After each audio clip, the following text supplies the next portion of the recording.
Olá pessoal, tudo bem com vocês? Aqui é o Leandro falando, retornando com o nosso curso de Físico-Química 1. Continuaremos falando sobre as propriedades dos gases e aqui nós vamos continuar discutindo sobre ferramentas, detalhes, teorias e cálculos, todos direcionados a descrever propriedades e comportamento de gases reais, porque a parte de gases ideais você já estudou muito na sua vida de estudante de química e já falamos também um pouco sobre isso e já faz um tempo que nós estamos falando de gases reais. Então nós vamos continuar esse assunto. E agora nós vamos falar um pouco sobre o fator de compressão. O fator de compressão, ele é um descritor matemático, certo? Para nós avaliarmos o comportamento de um gás real e ver o quanto ele se desvia do comportamento ideal. Então, vamos lá. Esse fator de compressão, nós representamos ele pela letra Z maiúscula. Então, o fator de compressão é a relação entre o volume molar do gás em questão, certo? Volume molar do gás em questão, um gás qualquer, seja ele real, ideal, não importa, é o gás problema, tá? É o gás que você está investigando. Boa parte das vezes vai ser um gás real. Embaixo, nós colocamos o volume molar do gás perfeito. Isso nas mesmas condições do teu gás problema, certo? Mesma condição de pressão, mesma condição de temperatura. Então, o volume molar de um gás ideal é fácil de calcular. PV é igual a nRT. Se eu estou falando de volume molar, o N é igual a 1, tá? Então, a gente coloca esse Mzinho subscrito para indicar volume molar. Essa bolinha aqui quer dizer gás perfeito. Então, fator de compressão é a relação entre o volume molar do gás em questão e o volume molar do gás perfeito nas mesmas condições, temperatura, pressão e outras coisas mais. Então, analisando aqui um pouco mais, a definição de Z, já colocada anteriormente, é Vm sobre Vm bolinha. Conserva o Vm em cima. Embaixo você pode substituir o volume molar do gás ideal por RT sobre P. É só trocar, vai lá no PV igual a nRT, troca o N por 1. Você tem que o volume molar é igual a RT sobre P. Operando aqui, né, fração de fração, você conserva a parte de cima da fração, multiplica pelo inverso da de baixo, nós vamos ficar com PVM sobre RT. Então, essa aqui seria a expressão final, certo? Você pode escrever o fator de compressão como PVM sobre RT. Nós podemos plotar o fator de compressão, famoso Zzão, em função da pressão ou em função da temperatura, porque o fator de compressão, evidentemente, ele vai mudar para o gás em questão, dependendo da pressão, dependendo da temperatura. Neste caso aqui, eu apresento um gráfico que mostra o Z em função da pressão para alguns gases aqui. Vamos lá, para o gás hidrogênio, para o metano, para o etano e para a amônia. Note o comportamento bastante distinto dependendo do gás. Hidrogênio apresenta o fator de compressão, maioria, né, do tempo aqui no gráfico, maior do que 1. Ó, essa linha preta aqui seria para o fator de compressão igual a 1, independentemente da pressão, certo? O que que isso quer dizer? Isso é o esperado para um gás perfeito, para um gás ideal, ok? Por quê? Não estou entendendo. Bom, calma lá, vamos entender então. Você tem Vm, que é o seu gás, o volume molar do gás problema, e o Vm bolinha, que seria o volume molar do gás ideal, do gás perfeito, nas mesmas condições do seu gás problema. Note que se Vm é igual a Vm bolinha para todas as condições de pressão, ou seja, a parte de cima da fração é igual à parte de baixo da fração, o Z vai ser sempre igual a 1, ou seja, Vm é igual a Vm bolinha, ou seja, o seu gás problema vai estar se comportando idealmente, certo? Para todas as condições de pressão. Então, sempre o Z vai ser igual a 1. Então, Z igual a 1 é típico para todas as condições de pressão, é típico para comportamento ideal, é o gás perfeito. Significa que você tem em mãos o seu gás problema, é um gás ideal, é um gás perfeito, se o Z for sempre igual a 1, independentemente da pressão.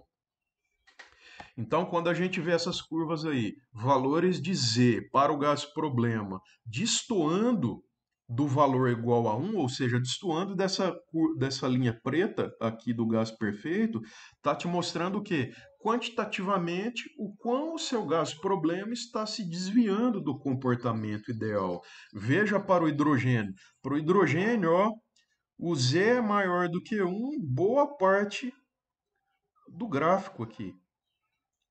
Z maior que 1, desculpa, Z maior do que 1 para todas os valores de pressão, a não ser quando a pressão tende a zero, certo? Veja, se você vai lá, ó, aqui, ó, pressão 800 atmosfera, se você vem aqui para a esquerda, ó, a pressão está diminuindo, diminuindo, diminuindo, diminuindo, diminuindo, o valor do Z para o hidrogênio ele vai se aproximando cada vez mais de 1 à medida que a pressão se aproxima de zero, certo? Isso é esperado, não é, pessoal? Lembra lá dos gases perfeitos, os gases ideais? Nós comentamos que um gás ele vai se comportar idealmente, vai se comportar como um gás perfeito somente em baixas pressões, ou seja, quando a pressão tende a zero, o comportamento é ideal mesmo, certo? Então veja aí o comportamento para o hidrogênio, Z maior do que 1, boa parte das vezes. O perfil da curva para o metano e para o etano são perfis parecidos, tá? Afinal, essas moléculas elas não são tão diferentes assim, né? O CH4 do C2H4. Veja que para regiões do gráfico onde estou analisando o metano, para regiões do gráfico onde a pressão é menor do que 600, é um pouco menor do que 600, o Z é sempre menor que 1, não é verdade? Ó, aqui, nessa linha preta, o Z é igual a 1. Aqui para baixo é menor que 1. Então, o metano ele apresenta essa região de pressões onde o Z é menor do que 1. Tá? Aquela hora eu falei aqui por torno de 600, né? Mas o valor é menor. Então, veja aqui, ó, o valor do Z para o metano é menor do que 1, corrigindo aí, para pressões até aproximadamente quanto? 400, né? 400 e pouco. A partir de 400 e pouco, o que que acontece? O valor do Z para o metano, ele fica maior do que 1, tá bom? Então, o metano e o etano têm regiões do gráfico onde o Z é menor que 1 e tem regiões do gráfico onde o Z é maior do que 1. Vamos ver o etano aqui, ó. Entre zero, pressão igual a zero. Entre 0 e exatamente 400 atmosferas, o valor do Z para o etano é menor do que 1. A partir de 400, o valor do Z para o etano é maior do que 1. Tá ok? E novamente a gente percebe, à medida que a pressão vai se aproximando de zero, o valor do Z para os gases vai se aproximando de 1. Comportamento esperado, certo? Para a amônia, quando a pressão é zero, quando a pressão se aproxima de zero, o Z se aproxima de 1 para a amônia. Comportamento típico de gás ideal. Agora, Para pressões maiores do que zero, veja que à medida que eu vou aumentando a pressão, o que que vai acontecendo? As moléculas, o gás amônia, ele vai, o seu valor de Z, ele vai sendo sempre menor do que 1, né? O valor do Z sempre menor que 1 para quaisquer pressões, né? A não ser quando a pressão tende a zero, que daí o Z tende a 1. Certo, pessoal? Essa forma, então, de interpretar esses gráficos, portanto, o fator de compressão, ele é um indicador quantitativo do desvio do comportamento ideal. Se o teu Z é igual a 1, seu gás está se comportando idealmente. Se o teu Z se afasta de 1, quanto mais afasta de 1, mais o gás vai perdendo esse caráter de gás perfeito, tá? Então, é fácil. Z igual a 1, comportamento ideal. Z diferente de 1, comportamento não ideal. O gás vai estar se comportando como um gás real. Certo, pessoal? Um dos objetivos de você estudar fisicoquímica ou qualquer outra química aqui no nível superior é que você quer entender as coisas, né? Você quer ser capaz de explicar, usando argumentos plausíveis e científicos, os resultados experimentais que você está observando. E nesse gráfico aqui nós temos isso, nós temos resultados experimentais, onde foram medidos os volumes molares dos gases problema, dos gases em questão, 4 gases.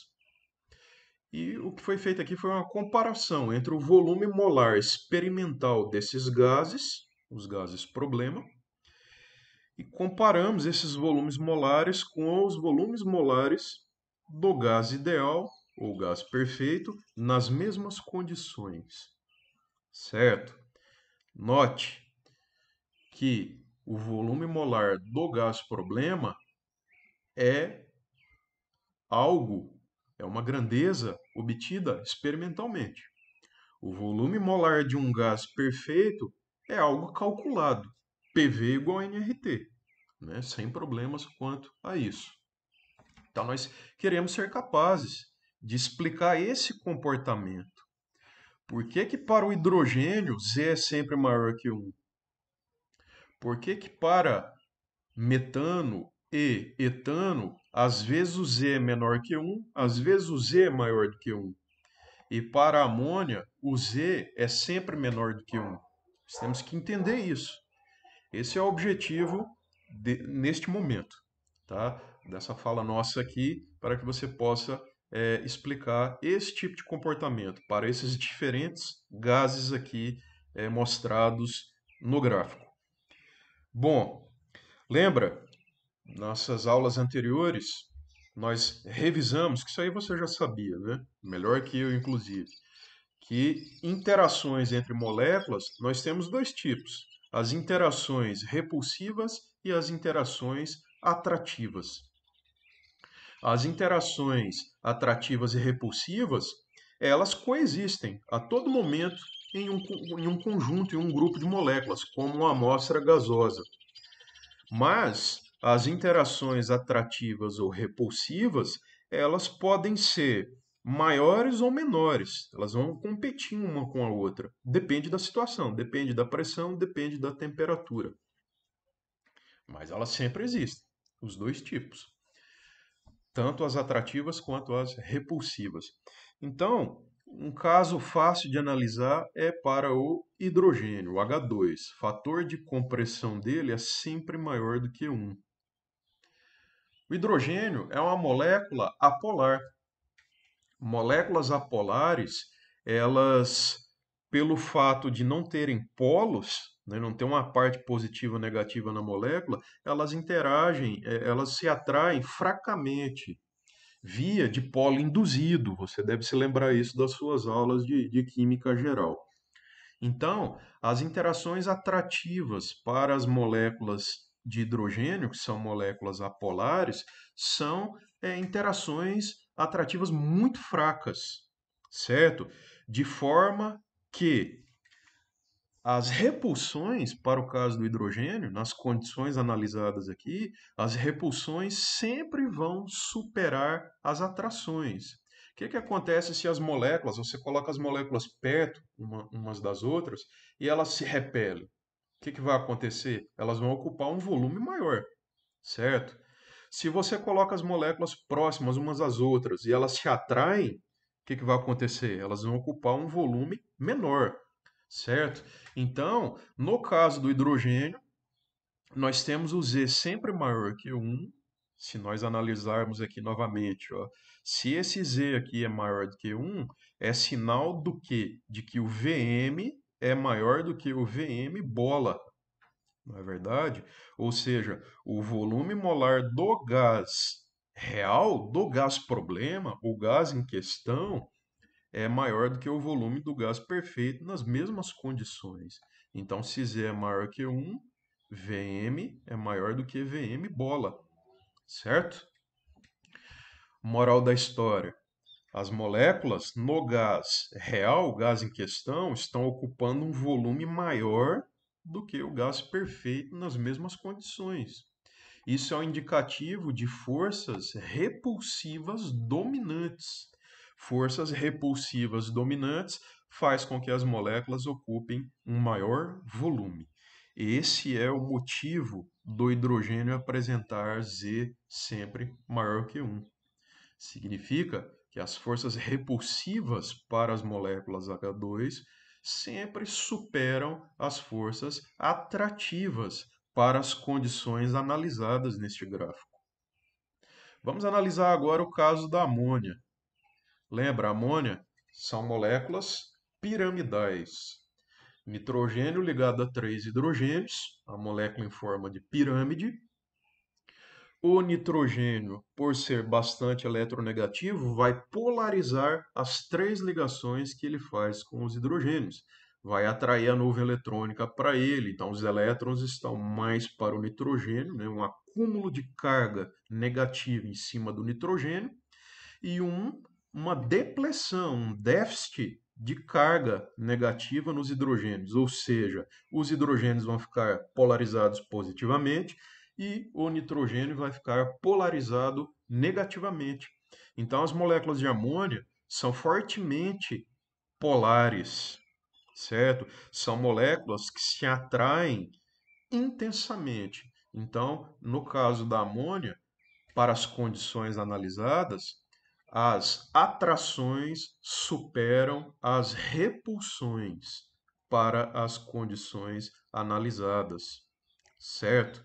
Ou seja, no caso da amônia, para as condições analisadas, as moléculas ficam mais juntas, porque as forças atrativas superam as repulsivas. Moléculas mais juntas, o que vai acontecer? O volume molar da amônia, das moléculas de amônia, vai ser menor do que o volume molar do gás ideal nas mesmas condições. Se Vm é menor do que Vm bolinha, Z só pode ser menor do que 1, certo? Agora, no caso do CH4 e do C2H4, metano e etano, nós temos aqui as duas coisas para pressões, onde o Z é menor do que 1, nós temos o que? As forças atrativas dominando, ok? Para regiões onde o Z é maior do que 1, nós temos forças repulsivas dominando.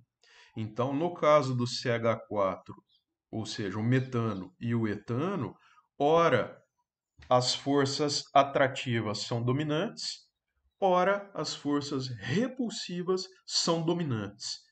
Isso vai depender de quem? Da pressão.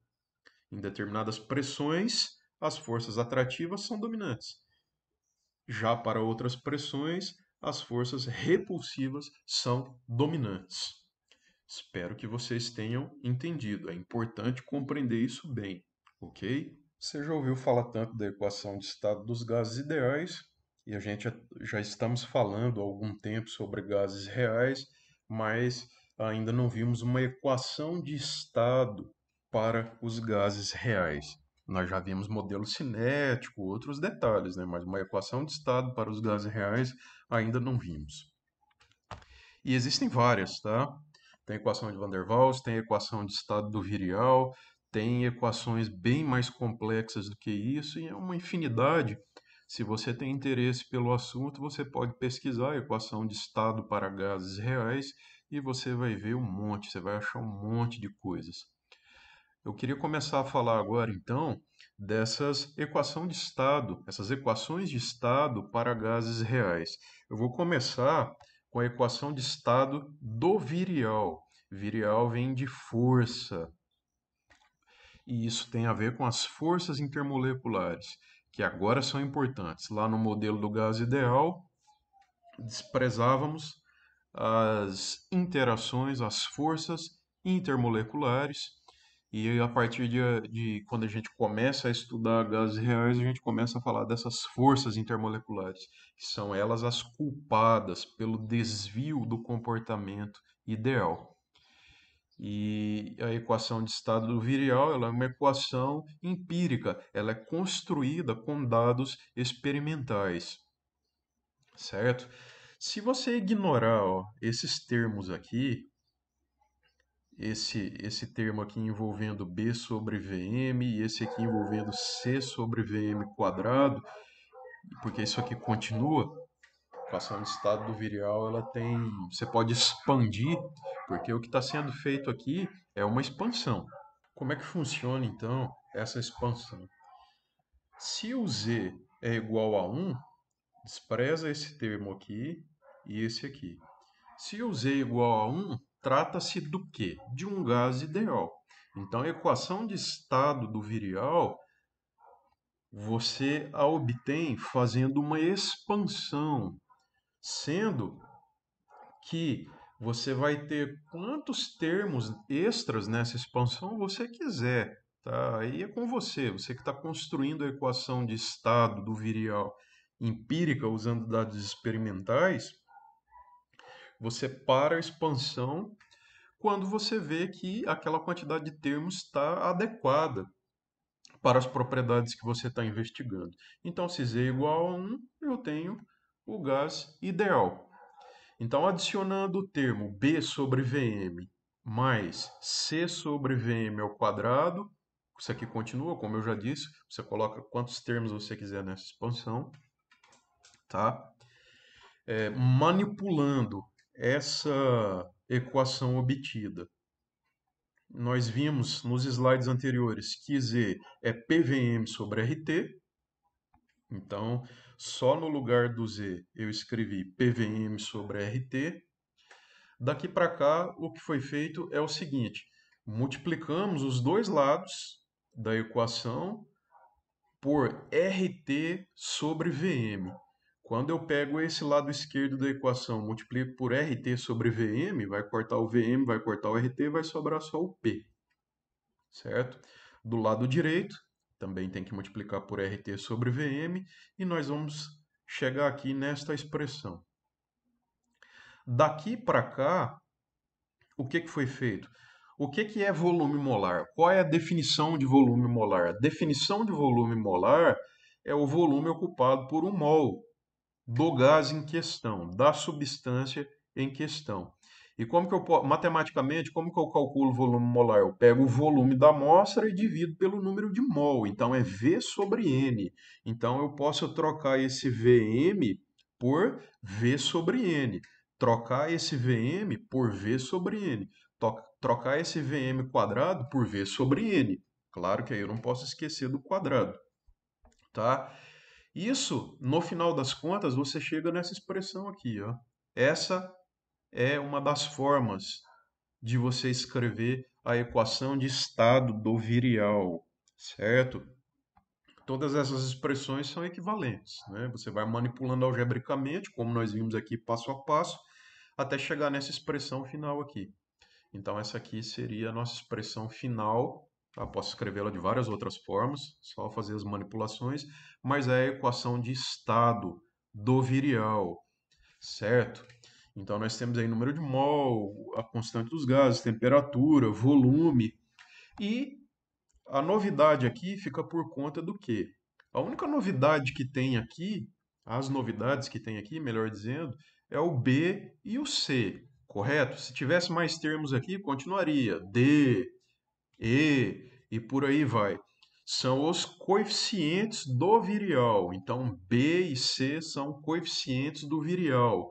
Na verdade, tem o A, um A que também não é mostrado aqui, né, mas o A seria 1. Então, se o A é igual a 1 vezes A, né, então dá na mesma escrever o A ou não escrever aqui. Então, nós teríamos que o A é o primeiro coeficiente do virial, o B, o segundo coeficiente do virial, o C, o terceiro coeficiente do virial e assim por diante, tá? Você pode estar, eu não falei nada sobre, mas você pode questionar o seguinte, mas por que que aqui o expoente é 1 e aqui é o expoente 2? Isso é um recurso muito usado em fisicoquímica, você expandir uma equação em infinitos termos, certo? E o peso que esses termos têm, a importância que esses termos têm para a equação, normalmente eles vão diminuindo. Porque, olha, se você tem aqui ó, o B, que é o segundo coeficiente do virial, ele tem um determinado valor, esse valor vai variar de substância para substância. Afinal, uma equação empírica, ela é construída com dados experimentais. Então, se o B tem um valor dividido por Vm, isso aqui vai te dar um outro valor. O C tem outro valor, só que aí você vai estar dividindo por Vm ao quadrado, entende? Então, à medida que o volume molar do gás em questão vai aumentando, a importância, o valor numérico de cada um desses termos na expansão aqui da equação de estado virial vai perdendo importância à medida que o volume molar do gás vai ficando maior. Então depende do gás em questão, das condições de pressão, temperatura, certo? Então, o que que tem que ficar para você da equação de estado do virial? É uma tentativa, tá, de obter uma equação de estado melhor do que a equação de estado dos gases ideais. Tá? Então, é uma primeira tentativa de melhorar a equação de estado dos gases ideais para obter uma equação mais adequada, que consiga, que dê conta do recado, entende? Que consiga explicar propriedades, fazer previsões que a equação de estado dos gases ideais não consegue, certo? Então é isso. É assim que se obtém a equação de estado do virial, usando dados experimentais e software matemático, tá? Porque você vai medindo os volumes molares do gás em questão e vai colocando os valores aqui e o software vai tentando igualar o lado direito com o lado esquerdo da equação, o software vai mexendo, certo? Pouco a pouco, vai chutando, entre aspas, né, os valores dos coeficientes do virial, até que o lado esquerdo e o lado direito da equação atinjam a autoconsistência, certo? Então, é assim, é uma equação de estado empírica, a equação de estado do virial. Então, esses valores, os coeficientes do virial, o B, o C, são determinados experimentalmente, fazendo o ajuste aos dados experimentais que eu coloquei para vocês agora há pouco. Então, para cada situação, para cada gás, para cada substância, você tem um conjunto desses coeficientes do virial. Agora sim, chegou o momento de falar sobre a equação de estado de Van der Waals. É mais uma tentativa de obter uma equação de estado adequada para o fenômeno, as propriedades, as previsões em questão que você está trabalhando para um determinado gás. Então, já vimos a equação de estado dos gases perfeitos, a equação de estado do virial e a equação de estado de Van der Waals, formulada por Van der Waals lá por volta de 1873, já faz algum tempo. Essa equação de estado Esta equação de estado, a equação de estado de Van der Waals, você pode obter ela facilmente considerando alguns detalhes moleculares, tais como o volume que as moléculas ocupam. E quando eu falo volume que as moléculas ocupam, eu não estou falando do volume do recipiente, eu estou falando do volume da molécula em si. Por quê? Quando você tem um recipiente, as moléculas do gás estão dentro daquele recipiente, as moléculas estão chocando com as paredes do recipiente, chocando entre si, e se você parar para analisar bem uma molécula, pensa numa molécula lá no meio daquele monte de moléculas, aquela moléculazinha, ela não tem acesso a todo o volume do recipiente. Essa molécula, ela vai ter um volume que ela não pode acessar, um volume proibido para ela, entre aspas, né? Porque uma molécula ela não pode se sobrepor à outra. Quando uma molécula chega perto da outra, elas vão colidir. Então, aquela molécula ela é impedida de acessar todo o volume do recipiente. Pensa no seguinte: você tem um monte de moléculas no recipiente. Pensa em uma molécula, você selecionou aquela molécula para analisar. Para todas as outras, entendeu? Congela elas no tempo ali. Dá um pause e todas vão ficar paradinhas. Agora coloca para movimentar só a molécula que você escolheu para analisar. Essa molécula que você escolheu para analisar, ela vai chocar com uma, vai chocar com a outra, vai bater com outra, com outra, com outra, com outra, tá? Então ela não tem disponível todo o volume do recipiente, certo? O volume que todas as outras pequenas moléculas ocupam é proibido. É proibido dessa molécula acessar. Concordas comigo? Então, esta é a questão. As moléculas, elas não têm acesso a todo o volume do recipiente, certo? Tem um volume proibido, entre aspas, que essas moléculas não podem acessar, que é o volume ocupado pelas outras moléculas. Então, para a gente deduzir a equação de estado de Van der Waals, temos que levar em conta esse volume proibido, entre aspas, e temos que levar em conta também as interações entre as moléculas, certo? Quando eu falo do volume proibido, nós já temos aí um detalhe por trás disso, que são as forças repulsivas, certo? Uma molécula vai ser impedida de acessar aquele volume ocupado pela outra devido a que? A repulsão. A molécula vai chegar uma perto da outra, vão colidir, mas elas vão se repelir. Então, a repulsão é a culpada desse volume proibido, esse volume excluído, esse volume que as moléculas não podem acessar. E as forças de atração também influenciam? Influenciam. As forças de atração influenciam na pressão, influenciam na força de colisão com as paredes do recipiente e influenciam também na frequência de colisão. Então, pensa uma molécula querendo atingir a parede do recipiente e as outras moléculas atrás dela atraindo ela. Essa molécula ela vai bater, ela vai se chocar com as paredes do recipiente com menos frequência e também com menor força, certo? Então a queda na pressão devido às atrações entre as moléculas, ela é proporcional a quê?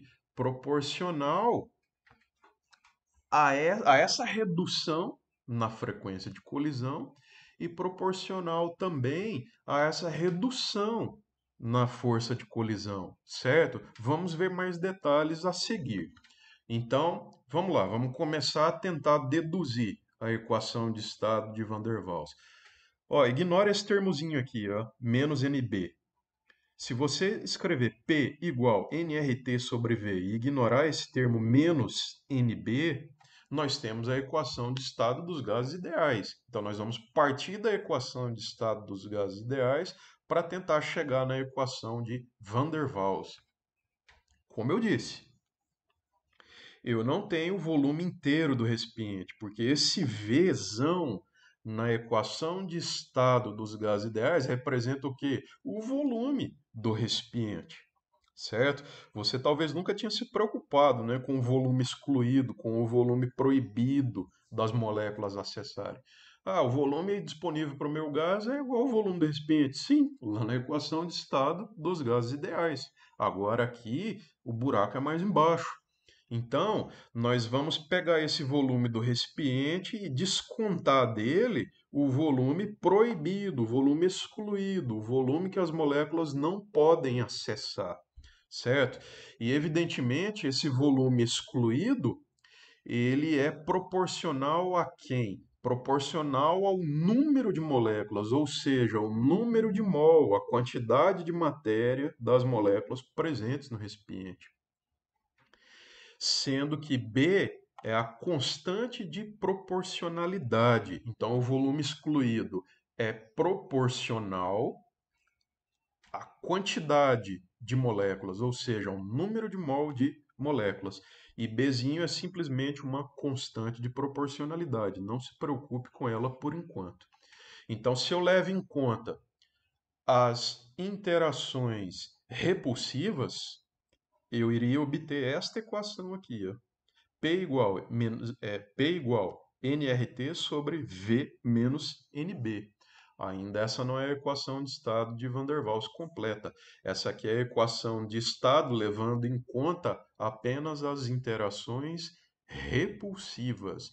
Temos que levar em conta também quem? As interações atrativas. Como discutido anteriormente, as interações atrativas proporcionam uma redução na pressão que o gás exerce nas paredes do recipiente.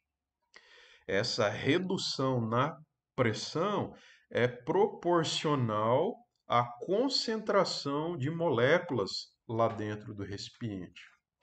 Concentração de moléculas é o número de mol das moléculas lá dentro dividido pelo volume do recipiente, certo?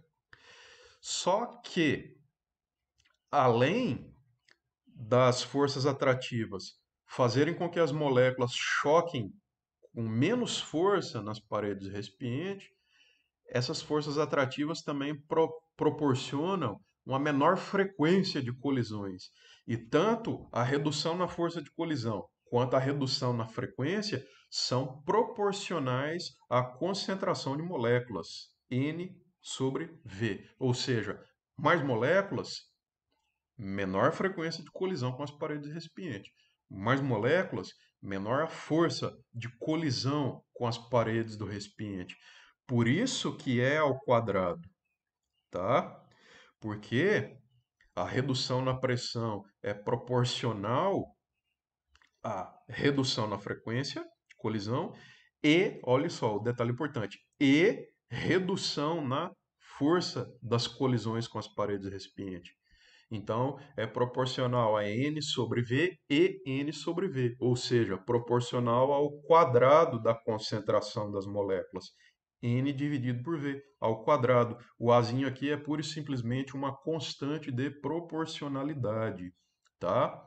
Então, se P é igual a nRT sobre V menos NB, que foi o que a gente viu, incluindo apenas as forças repulsivas, eu tenho que isso aqui é o quê?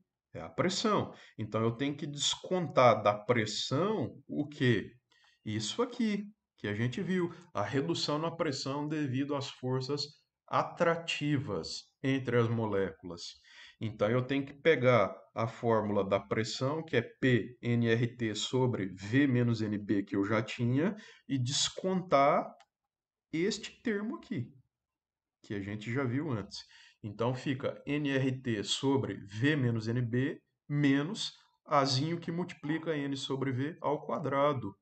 Tá? Agora sim eu já tenho a equação de estado de Van der Waals completa.